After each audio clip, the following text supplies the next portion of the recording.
Hi friends, कसे आहेत सगळे? मजेत ना? तर सगळीकडेच गणपती बाप्पा विराजमान झालेले आहेत आणि सगळेजण गणपती बाप्पाचं दर्शन करायला देखील जात आहेत. तर आज आम्ही देखील जातो आहोत.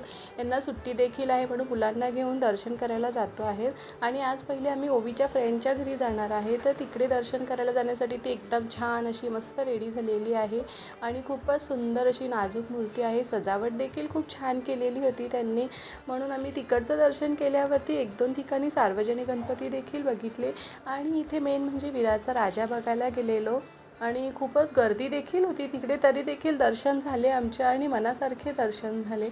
अतिशय सुंदर अशी मूर्ती होती विरारच्या राजांची, म्हणजेच लालबागच्या राजाची आहे त्याप्रमाणेच या मूर्तीची देखील प्रतिमा होती आणि अतिशय सुंदर प्रकारे असे दर्शन झालेले आहे आमचे. आणि आज आम्ही थोडेफारच गणपती बघितले कारण की अचानक पाऊस आला, म्हणून आता अजून उद्या परवा परत अजून गणपती बघू. तर माझा ब्लॉग इथेच मी एंड करत आहे.